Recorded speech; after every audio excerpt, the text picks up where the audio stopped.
नमस्कार। हाँ जी दोस्तों, मैं पीयूष मिश्रा ई आचार्य के साथ दोबारा मैं आप सबके साथ हूँ। आज फिर से हम जुड़ेंगे एक ऐसे ही रोचक, इंटरेस्टिंग, एनर्जेटिक लेक्चर के साथ जो कि हमारे पिछले चैप्टर को कंटिन्यू करता हुआ आगे बढ़ेगा। और इस अंश में हम देखेंगे कि आपको जो सबसे कहते हैं ना कि सबसे डरावना वाला पार्ट, डरावने वाले चैप्टर्स के साथ आज हम उसको चुटकी बजाते हुए आगे बढ़ते हैं और उसको आज हम हल करते हुए आज आपको इतने इंटरेस्टिंग ट्रिक्स सिखा देंगे कि आप कहेंगे कि जी सर, आज इससे पहले तो हमने कभी इस तरीके के ट्रिक्स सीखी नहीं थी।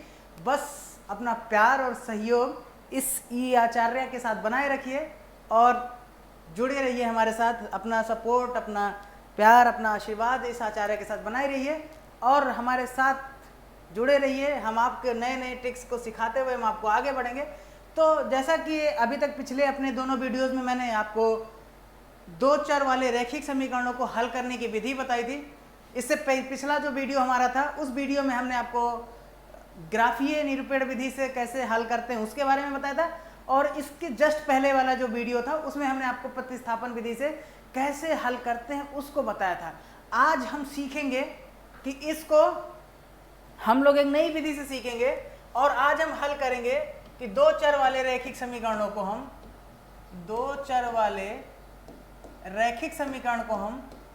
ध्यान से समझिएगा, दो चर वाले रैखिक समीकरण को आज हम हल करेंगे। सबसे पहले आज ध्यान से समझिएगा, दो चर वाले रैखिक समीकरण को आज हम हल करने जा रहे हैं किस विधि से? आपको सबसे आसान और सबसे प्रिय और सबसे अच्छी विधि, मेरी जो विधि है वो है विलोपन विधि। इस विधि को मैंने पहले ही बताया था, सबका अपना अपना पसंद अलग अलग हो सकता है। सब कुछ को मैंने पहले बताया। तीन विधियां हैं आपकी।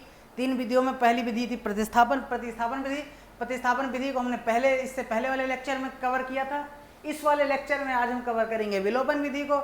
और विलोपन विधि को A to Z यानी बेसिक से लेके आपको इसके डीप तक लेके जाएंगे। बस आप बने रहिए हमारे साथ ई आचार्य पे, ठीक है। तो विलोपन विधि है। विलोपन विधि को मैंने पहले ही बताया था कि विलोपन विधि, ध्यान रखिएगा, इसको अंग्रेजी में हम लोग कहते हैं इलिमिनेशन। और इलिमिनेशन का मतलब होता है किसी चीज़ को खत्म कर देना, यानी कि किसी को विलोप कर देना, किसी को इलिमिनेट कर देना, इलिमिनेशन मेथड कहलाता है। तो इलिमिनेशन मेथड्स की खासियत होती है, इसमें आपको करना कुछ नहीं होता, बस थोड़ा सा धैर्य बना के रखना है कि इलिमिनेशन मेथड के लिए आप करेंगे क्या। एलिमिनेशन मेथड से चलिए कंटिन्यू करते हैं। तो एलिमिनेशन विधि से हम लोग हल करते हैं। अब एलिमिनेशन विधि से होता क्या है, विलोपन विधि में करते क्या है? विलोपन विधि में क्या करते हैं, हमारे पास दो चर हैं x और y। दो चर में से किसी एक को हम पहले विलोप कर देते हैं। अब एक को विलोप कैसे करते हैं उसके लिए आ जाइए, बढ़िए हमारे आगे आइए। तो मान लीजिए आपको एक समीकरण दिया हुआ है, उस समीकरण में आपको बताया गया है कि समीकरण आपके पास है 2x प्लस 3y बराबर, आपको समीकरण दे दिया गया है 8, और 4x प्लस 6y बराबर आपको समीकरण दे दिया गया है 7। ध्यान से समझिएगा। चलिए बाबू, तो दो समीकरण आपको दे दिए गए। क्या दे दिया गया? 2x प्लस 3y बराबर 8 दे दिया गया है और 4x प्लस 6y बराबर 7 दे दिया गया। अब करना क्या बाबू ना इसमें कि किसी एक को इलिमिनेट करते हैं। किसी एक को इलिमिनेट करने के लिए यानी विलोप करने के लिए किसी एक चर को समान करना पड़ता है। अब वो चर आपका कौन सा होगा उसको ले लीजिए, चाहे x ले लीजिए या y ले लीजिए, जिसको आप उठा लीजिए, आपके जिसमें दिल लगे, जिसको मन करे उसको इलिमिनेट कर लीजिए। कोई यहाँ पे ये बाधा नहीं है। कोई विलोप करने के लिए आपको किसी भी तरीके का कोई भी बाहरी दबाव आप पे काम नहीं करेगा। बस आप सोचिए कि आपको किसको विलोप करना है। तो ऐसा करते हैं हम लोग, x को विलोप करते हैं। तो x को विलोप करने के लिए ध्यान से समझिएगा, यहाँ पे क्या है 4x है, यहाँ पे क्या है 2x है। मैंने पहले ही कहा विलोप करने के सबसे पहला नियम, सबसे पहली शर्त यही है कि वो चर दोनों रूप से समान होना चाहिए। अब दूसरे समीकरण में 4x है, पहले समीकरण में 2x है। तो करिए यूं कुछ करिए कि आप क्या करिए कि सबसे पहले जो समीकरण 1 है, समीकरण 1 में 2x को 4x बनाने के लिए आपको पता है क्या करेंगे। आप सबसे पहले क्या करिए, इसमें गुणा कर दीजिए, किससे के साथ? 2 के साथ। जैसे ही समीकरण 1 में 2 से गुणा करेंगे, आपका जो समीकरण है आपको पता है क्या बन के आ जाएगा, ध्यान से समझिएगा। समीकरण जो आपका है वो बन के आ जाएगा, समीकरण आपका पहला जो था उसे जैसे ही 2 से गुणा करेंगे वो बन जाएगा आपका 4x प्लस 6y बराबर 16, और दूसरा बन जाएगा 4x प्लस 6y बराबर 7। अब ये तो थोड़ा सा उदाहरण ही हमारा थोड़ा अजीब तरीके का था, इसलिए इसमें आपको कोई ऐसा मान व्यक्तिगत तौर पे नहीं मिलेगा, परंतु अब इसमें करते हैं क्या ना कि अगर एलिमिनेट करने जाते हैं, विलोप करने जाते हैं, तो हम करते हैं क्या कि दोनों के चिन्हों को भी असमान कर देते हैं। यानी पहली बार दोनों को समान करते हैं, और अगर दोनों के चिन्ह समान होते हैं, ध्यान से समझिएगा कि अगर किसी भी उस चर का दोनों निशान मतलब ऊपर और नीचे दोनों सिंबल यानी कि दोनों साइन सेम है, तो हम दोनों पहले समीकरण को दूसरे समीकरण से घटा देते हैं, यानी दूसरे समीकरण को पहले समीकरण से क्या कर देते हैं, घटा देते हैं। तो ये आपका नया समीकरण बना था, जो मान लीजिए ये आपका तीसरा है, और ये आपका जो था ये आपका बना रहेगा दूसरा। अब ऐसा करिए कि दोनों इस वाले को इससे घटा दीजिए, तो जब घटाने जाते हैं लिखिए दूसरे को पहले से घटाने पे, यानी समीकरण आपका ये पहला है, पहला ही मानिए और इसे दूसरा मानिए। अब दूसरे समीकरण को पहले से घटा देंगे तो ये भी प्लस था, प्लस प्लस का माइनस हो जाएगा, ये भी प्लस था माइनस हो जाएगा, और ये भी प्लस था ये माइनस हो जाएगा। अब ध्यान दीजिएगा कि एक के साथ प्लस है, एक के साथ माइनस है। प्लस माइनस अगर दोनों चीज़ एक, वही ध्यान से याद रखिएगा कि अगर वेरिएबल्स में वही चर एक प्लस के साथ है एक माइनस के साथ है, तो आप जानते हैं +4 -4 अगर होता था तो ये कट पिटा के आपका 0 हो जाता था। उसी तरीके से ये भी +4x -4x कट पिटा के 0, और ये भी खत्म हो के 0। यानी इस समीकरण का सच कहें तो कोई निश्चित मान संभव है ही नहीं, संभव है ही नहीं। अब आप मुझसे पूछेंगे सर ऐसा कैसे हो गया, कि आपको पहली बार थोड़ा अजूबा लगा होगा ना कि 2 समीकरण लिए, अब 2 समीकरण में कोई मान ही संभव नहीं है। तो ऐसा नहीं, ये आपके लिए अजूबा नहीं होना चाहिए।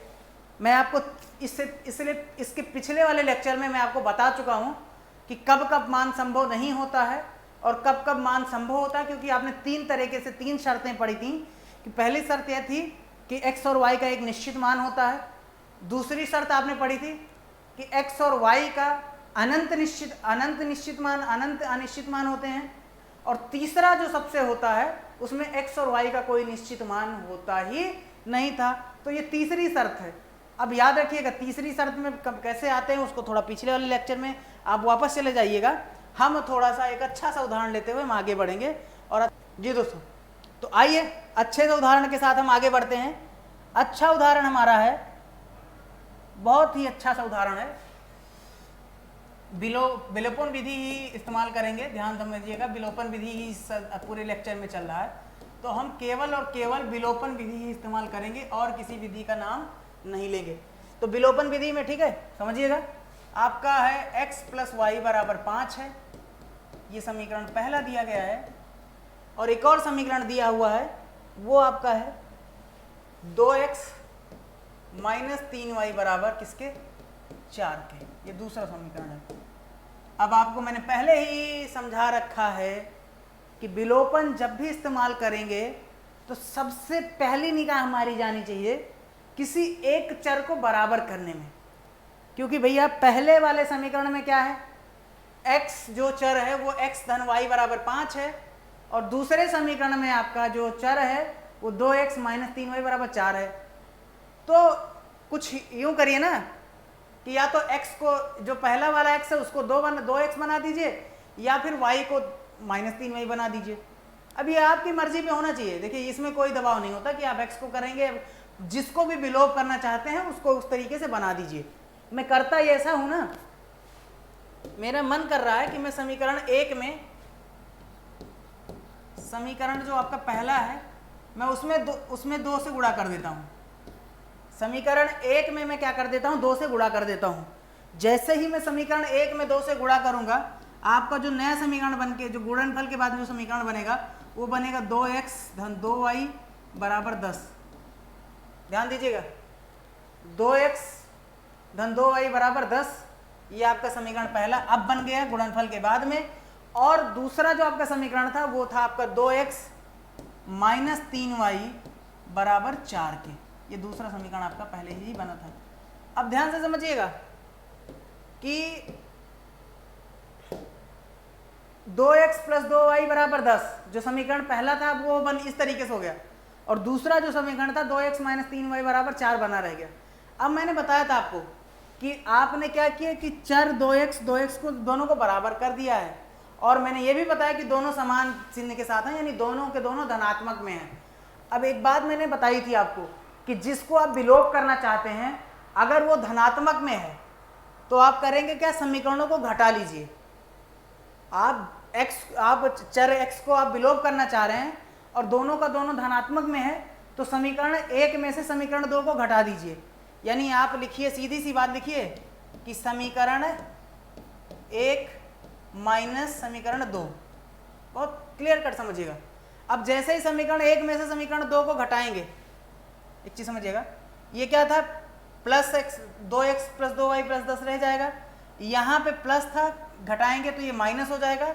जहाँ माइनस होता है घटाने पे ये प्लस हो जाता है, और यहाँ भी प्लस था, इसे जब भी घटाएंगे तो माइनस हो जाएगा। यानी अब आपका क्लियर हो जाना चाहिए कि ये ऊपर 2x प्लस का है, नीचे 2x माइनस का है। जब घटाने जाएंगे विलोपित हो जाएगा। ऊपर आपका बचा है 2y प्लस का और नीचे हो गया है 3y प्लस का। ध्यान दीजिएगा, इसको इस वाले माइनस को अपना देखिए। अब देखिए प्लस 2y को और प्लस 3y को, प्लस 2y प्लस 3y कितने हो जाएगा, 5y। और इधर आपका था 10 प्लस का और ये माइनस का 4 हो गया। ध्यान से समझिएगा, तो 10 और माइनस 4 कितना हो जाएगा भाई, 6। क्लियर समझिएगा, ठीक है, बात समझ में आ रही है ना। हाँ, तो ये हो गया आपका 10 में से 4 घट जाएगा, अब ये हो जाएगा 6। तो इस तरीके से जो आपका y का मान निकल के आ जाएगा, y का मान कितना आ जाएगा, 6/5। अब करते क्या, ये y का मान आपने निकाला, जब x को विलोप किया तो किसका मान निकल के आया, y का, और चर y का मान आपने निकाल लिया 6/5। अब अगले स्टेप में क्या करते हैं, अगले स्टेप में हम ये करते हैं कि y का जो आपने मान निकाला है ना, वो उठा के किसी में रख दीजिए, उठा के किसी में रख दीजिए। किसी का मतलब किसी भी समीकरण में, या तो समीकरण 1 में रख दीजिए या फिर समीकरण 2 में रख दीजिए। समीकरण 1 में भी रख सकते हैं और समीकरण 2 में भी रख सकते हैं। अब आपके ऊपर डिपेंड करता है कि आप किस में, नहीं, आपके ऊपर निर्भर करता है कि आप किस में रखना ज़्यादा पसंद करेंगे। और कई बार ऐसा होता है कि जब हमें रखने के बाद में पता चल जाता है कि आसान कौन सा है। ठीक है, चलिए आते हैं। तो क्या है सवाल समझिएगा, देखिए लिखिए y का मान, ऐसे समझिएगा, y का मान हम लोग समीकरण 1 में रखने जा रहे हैं। y का मान समीकरण 1 में रखने पर, तो समीकरण 1 अब ये वाला नहीं लेंगे, ये समीकरण 1 नहीं लेंगे, समीकरण 1 ऊपर वाला ही लेंगे। ध्यान से समझिएगा, समीकरण जो आपका वास्तविक समीकरण था वो वही था, x प्लस वाई बराबर 5 वाला ही लेंगे, ये भी याद रखिएगा। तो y का मान जब समीकरण 1 में रखेंगे ना, तो x प्लस वाई है, तो ये हो जाएगा x प्लस वाई का मान आपने ऑलरेडी निकाल लिया, कितना, 6/5, और x प्लस वाई बराबर कितने के है, 5 के। ध्यान से समझिएगा, x प्लस वाई बराबर 5 था, यानी x प्लस 6/5 बराबर कितना हो गया, 5। अब आप जानते हैं कि आप पक्षांतर करते हैं, x का मान निकालना है। ये आपको पता है कि चर एक साइड रह जा, चर एक पक्ष में होते हैं और सारे अचर एक पक्ष में हो जाते हैं। तो यहाँ पे जब x का मान निकालेंगे तो ये x बराबर होगा, ये आपका 6/5 जब अभी आपके बाएं पक्ष में है, जब दाएं पक्ष में जाएगा यहाँ पे धनात्मक है, इधर जब जाएगा तो ऋणात्मक हो जाएगा। तो ये हो जाएगा x बराबर 5 माइनस 6/5, और जब आप घटाएंगे इसे तो ये आपका हो जाएगा, आपको पता ही है कैसे माइनस करते हैं, 5×25 माइनस, ये आपका हो जाएगा 5×25 माइनस 6/5, यानी x का मान जब आप समीकरण 1 से निकालेंगे तो x का मान 19/5 निकल के आएगा। और x का मान आपने निकाल लिया 19/5, ध्यान से समझिएगा, x का मान आपने निकाला है कितना, 19/5, और y का मान आपने पहले ही निकाल रखा था 6/5। तो ये आपके समीकरण के दोनों मान निकल के आ गए। अगर आप चाहें, अगर आपकी इच्छा है और आप इस दोनों, आप ये जांचना चाह रहे हैं अगर जांचने की विधि, देखिए ये आपको करना नहीं है, बस मैं आपको एक जानकारी के लिए बता देता हूँ कि आप कैसे अपने आप को जान पाएंगे कि आप बिल्कुल पूरी तरीके से सही हैं।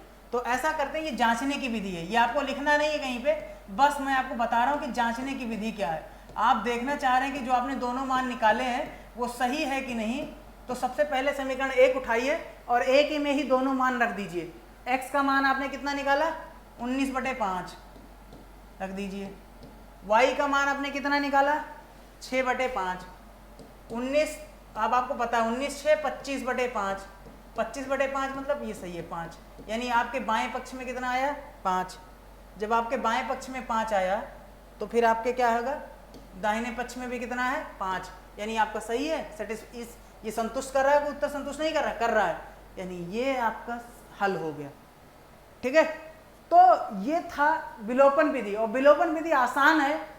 हम लोग जब समीकरण को हम तो कहते हैं, आपको मैं आपको व्यक्तिगत तौर पे सलाह दूंगा एक अध्यापक होने के नाते, कि जब भी आपको केवल और केवल समीकरण दे दिया जाए जिसमें किसी भी विधि का निर्देश ना दिया हो, तो आप हमारे हिसाब से विलोपन विधि चुनिए, क्योंकि विलोपन विधि से सवाल बहुत ही आसानी से और बहुत कम समय में और बहुत कम गलतियों के साथ हो जाता है।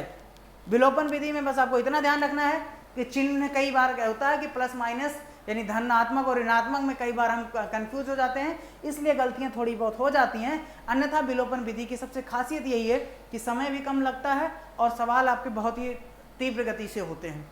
चलिए, तो हम अब थोड़ा आगे बढ़ते हैं। अब ऐसा करते हैं ना कि थोड़ा सा वर्ड प्रॉब्लम लेते हैं।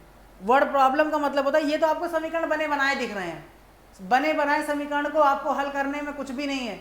इसे आपको अगर सिर्फ 5th क्लास के बच्चे, 6वीं क्लास के बच्चे को दे दिया जाए तो भी वो भी हल कर लेगा। जो असली मजा है ना, वो वर्ड प्रॉब्लम करने पे, यानी शाब्दिक प्रश्न जो होते हैं जिसमें आपको समीकरण बनाना पड़ता है, उसमें मजा लीजिए। उसको हल करेंगे बहुत मजा आता है, उसको हल करने में मजा बहुत आता है। तो एक प्रश्न मैं आपके सामने पढ़ रहा हूं। एक प्रश्न दिया हुआ है, एक शाब्दिक का क्वेश्चन है कि यदि अंश में एक जोड़ दें, यानी कोई आपको कुछ पता नहीं है, एक भिन्न है जिसमें आपको कुछ भी नहीं पता है कि भिन्न किस तरीके की है, कौन सी भिन्न है, आपको कुछ नहीं पता है। बस सवाल ये कह रहा है कि यदि अंश में एक जोड़ दें तथा हर में एक घटा दें तो भिन्न एक में बदल जाती है। बहुत अच्छी बात है, समझिएगा। क्या है ना कि आपको कुछ भी नहीं पता है, आपको एक भिन्न है, एक फ्रैक्शन है, उसमें ये हो रहा, कुछ कंडीशन दी हुई है, लेकिन उस फ्रैक्शन का आपको पता नहीं कि वो फ्रैक्शन यानी भिन्न है क्या। तो माना ऐसा करते ना, ये जो होते हैं शाब्दिक प्रश्न है, शाब्दिक समस्याएं हैं, ये आपकी शाब्दिक समस्याएं, यानी इन्हें कहते हैं वर्ड प्रॉब्लम्स। इसमें शब्दों में समस्याएं दी होती हैं, इसे आपको गणितीय बनाना है और उसके बाद में हल करना है।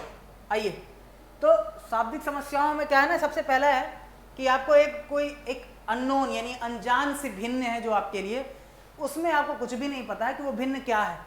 तो ऐसा करिए ना, आप कर लीजिए कि अंश को मान लीजिए, माना अंश हो गई आपकी x, और हर को आप मान लीजिए y। इतना तो आप जानते ही हैं।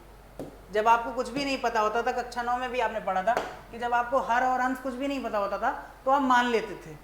तो अगर अंश x हो गया, हर y हो गया, तो वास्तविक भिन्न कैसी बनेगी, कैसे बनेगी, भिन्न कैसे लिखते हैं, अंश बटे हर, अंश x है, हर y है, तो भिन्न हो गई x बटे y। अब आप क्या आ जाइए, अपने शर्तों पे आ जाइए, जो उसमें शर्त दिया हुआ है। शर्त ये दिया हुआ है ना, कह रहे हैं कि अंश में एक जोड़ दें। अब समझिएगा, कंडीशन फर्स्ट, शर्त पहली शर्त क्या है, शर्त पहली क्या है, पहली शर्त यही थी कि हम क्या करें, अंश में एक जोड़ दें, यानी x + 1 कर लें, और हर में एक घटा दें। ये भी समझिएगा, अगर हर में एक घटा देते हैं यानी y - 1, तो भिन्न किसके बराबर हो जाती है, 1 के। ये आपकी पहली शर्त से पहला एक क्वेश्चन बनेगा। ध्यान रखिएगा, आपको 2 समीकरण बनाने हैं। पहले शर्त में क्या दिया गया, पहले शर्त में ये दिया गया ना, क्या दिया गया आपको, पहली शर्त में बस ये बताया गया कि अगर उस जो भिन्न है, जो भिन्न आपको बिल्कुल नहीं पता है, आपने उसे सपोज किया, आपने माना है कि वो भिन्न x बराबर y, x/y थी, और पहली भिन्न में उसने किया क्या कि हर में एक जोड़ा है और माफ कीजिएगा, उसने अंश में एक जोड़ा है और हर में एक घटा दिया, तो भिन्न 1 के बराबर हो गई। अगले शर्त में वो कह रहा है, अगली शर्त अगर बदल दी जाए, शर्त कह रहा है कि यदि हर में एक जोड़ दें, कुछ ना करें, यानी कि शर्त दूसरी समझिएगा, दूसरी शर्त इतनी सी है कि वो अंश में कुछ ना करिए, यानी अंश को x रहने दीजिए और हर में केवल एक जोड़ दीजिए, तो जो भिन्न है ना वो 1/2 हो जाती है। यानी दूसरी शर्त से दूसरा समीकरण बनेगा। अब आपको भैया x और y हल करने के लिए समीकरण चाहिए।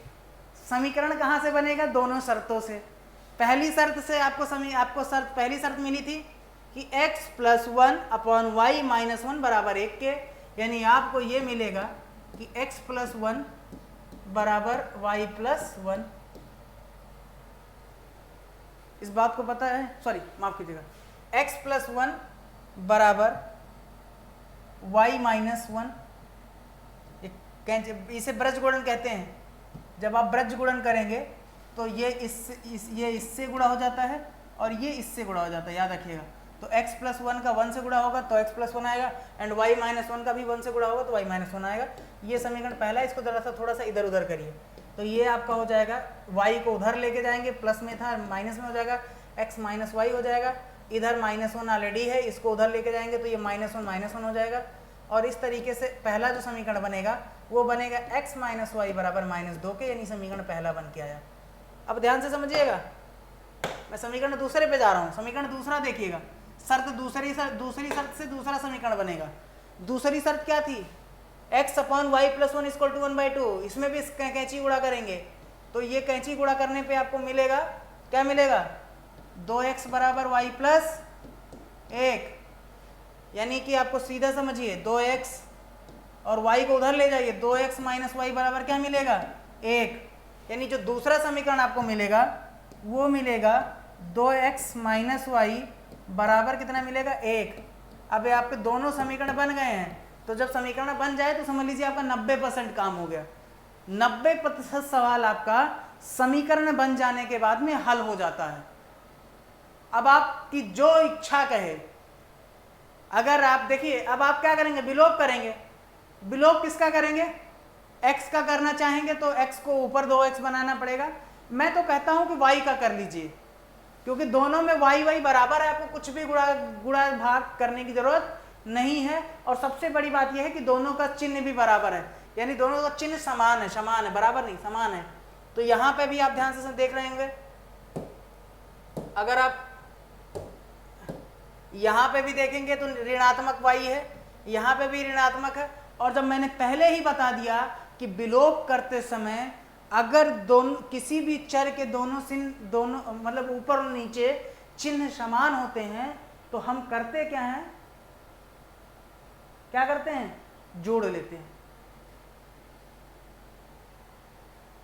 इस बात का ध्यान रखिएगा।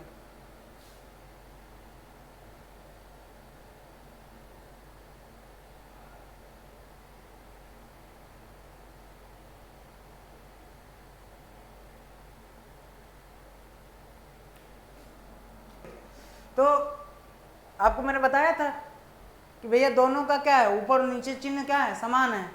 समान होता है तो क्या करते हैं? घटा देते हैं। तो लिखिए फिर से वही कि समीकरण 1 में समीकरण 2 जरा घटा लीजिए। जैसे ही आप घटाएंगे, समीकरण जैसे ही घटाने जाते हैं, ध्यान से समझिएगा, इसको जरा सा हम नेक्स्ट स्लाइड में लेके जाएंगे। थोड़ा आप ध्यान से समझ लीजिएगा, इसको हम नेक्स्ट स्लाइड में ले जा रहे हैं, इसलिए समीकरण दोनों नोट कर लीजिएगा। दोनों समीकरण क्या है? x - y बराबर -2 है और 2x - y बराबर 1 है। समीकरण दोनों नोट कर लीजिएगा। हम नेक्स्ट स्लाइड में जा रहे हैं, इसलिए थोड़ा सा आपको भूले ना, इसलिए मैं बता रहा हूँ। समीकरण पहला था, ये कितना था समीकरण पहला? समीकरण पहला था 2x - y बराबर, आपका 2x - y बराबर कितना था? 1 था। ये समीकरण दूसरा था, माफ कीजिएगा। और समीकरण पहला था x - y बराबर -2। इस चीज को ध्यान रखिएगा। ये समीकरण आपका, समीकरण में तो कोई दिक्कत नहीं है ना। नेक्स्ट स्लाइड में आ गए भैया, ये पहला था और ये दूसरा था। अब मैंने आपको बताया था चिन्ह समान है, माइनस करेंगे। तो जब माइनस करने जाते हैं, घटाने जाते हैं, तो ये माइनस हो जाएगा, यहाँ जहाँ निगेटिव होता है वहाँ पॉजिटिव हो जाता है, और जहाँ पॉजिटिव होता है वहाँ निगेटिव हो जाता है। बहुत क्लियर कट समझिएगा कि जहाँ जहाँ निगेटिव था वहाँ पॉजिटिव हो जाएगा, और जहाँ पॉजिटिव था वहाँ निगेटिव हो जाएगा। बिल्कुल आसान सा। ये है x माइनस 2x, समझिएगा, बहुत ही अच्छा सा है। x माइनस 2x क्या होता है? प्लस माइनस माइनस, ग्रेटर कौन है? माइनस। सिंबल किसका लगेगा? माइनस का। घटेगा तो कितना आ जाएगा? Minus x. ये आपका माइनस वाई प्लस वाई, जाइए खत्म करिए, विलोप कर दीजिए। इधर आपका -2 है और इधर -1 है। माइनस माइनस क्या होता है? प्लस, लेकिन सिंबल किसका लगाया रहता है? माइनस का, यानी माइनस एक्स बराबर -3। तो यहाँ से आपको x का मान कितना निकल के आ जाएगा? माइनस माइनस हटा दीजिए, x का मान कितना निकल के आया? 3। अब आ जाइए फिर से वही पुराना वाला लॉजिक, एक का मान निकलिए दूसरे समीकरण में उठा के रख दीजिए। अब रखिए, देखिए x का मान निकल आया, तो लिखिए x का मान अब उठा के किसी भी समीकरण में रख दीजिए। मैं तो कहता हूँ समीकरण 1 में रखो यार, आसान है। x का मान समीकरण 1 में रखिए।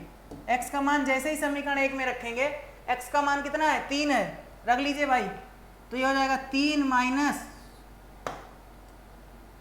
थोड़ा सा टेढ़ा हो गया है, कोई बात नहीं, तो आ जाते हैं। हाँ, x का मान ये हो जाएगा 3, तो 3 हो गया, 3 माइनस y, और ये बराबर किसके है? -2 के। बहुत क्लियर कट समझिएगा। अब भैया मैंने बताया था, इसको इस साइड ले जाइए, इसको इस साइड लेके जाइए, और इसको इस साइड लाइए।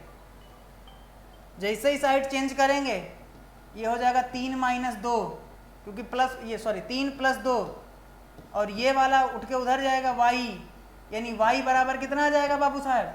y बराबर आ जाएगा 5। अब बहुत मजेदार वाली बात थी, यानी अब आपने भिन्न क्या माना था? वास्तविक भिन्न क्या माना था आपने? आपने जो वास्तविक भिन्न माना था, आपने वास्तविक भिन्न कौन सी मानी थी? बताइए जरा। वास्तविक भिन्न आपकी क्या थी? वास्तविक भिन्न आपकी थी कितनी? x upon y. और इंटरेस्टिंग चीज देखिए, x अपॉन वाई थी ना, x का मान कितना निकाला आपने? 3। y का मान कितना निकाला? 5। यही तो निकाला ना? हाँ, तो भिन्न कितनी बनी? 3/5। और अब जांचना चाहे तो जांच लीजिए। अब जांचने के लिए मैंने पहले ही बता दिया, कंडीशन पे आ जाइए। पहली शर्त क्या थी? पहली शर्त थी कि हर में एक जोड़ दीजिए, तो 3 1 4 हो जाएगा। अंश में पहली शर्त क्या थी? कि 3 + 1 करिए। और दूसरी शर्त क्या थी? हर में से 1 घटा दीजिए, तो 3 1 4, 4/4, यानी भिन्न कितनी आएगी? 1 आई कि नहीं आई? दूसरी शर्त पे आ जाइए। दूसरी शर्त क्या थी आपकी? दूसरी शर्त ये थी कि अंश जैसा है वैसे रहने दीजिए, हर में केवल 1 जोड़ दीजिए, तो 5 1 6 हो जाएगा। 3/6, 3/6 माने 1/2। फिलहाल ये सब आपको करना नहीं है, जांचना आपको नहीं है, इसलिए आपको केवल इतना याद रखना है कि x का मान जो आपका जो भिन्न जो आपको निकालनी थी वो आ जाएगी 3/5। तो दोस्तों मज़ा आया कि नहीं आया? उम्मीद करते हैं कि आपको मज़ा आया होगा। इसे कहते हैं शाब्दिक समस्याएं, और शाब्दिक समस्याएं जितना आप हल करेंगे उतने ही आपके कॉन्सेप्ट क्लियर होंगे। शाब्दिक समस्याओं की सबसे खास बात यही होती है कि ये आपको आपके बौद्धिक विचार को, आपकी कल्पना शक्ति को थोड़ा बढ़ाते हैं, आपकी तर्क क्षमता को थोड़ा बढ़ाते हैं, और इसमें आपको सबसे मज़ा यही आना चाहिए। सबसे ज़्यादा नंबर का भी यही आता है। एक प्रश्न उठा के पूछ लेते हैं 4 नंबर का, उठा के दे देते हैं। पिछले साल भी बोर्ड में आया हुआ था, इसलिए घबराना नहीं है, डट के सामना करना है, और ई आचार्य के साथ बने रहना है आपको। इसी के साथ हम आपको अगले लेक्चर में फिर मिलेंगे। तब तक आपसे विदा लेते हैं। अपना प्यार, दुलार, सहयोग, आशीर्वाद ई आचार्य पे बनाए रखिए। धन्यवाद।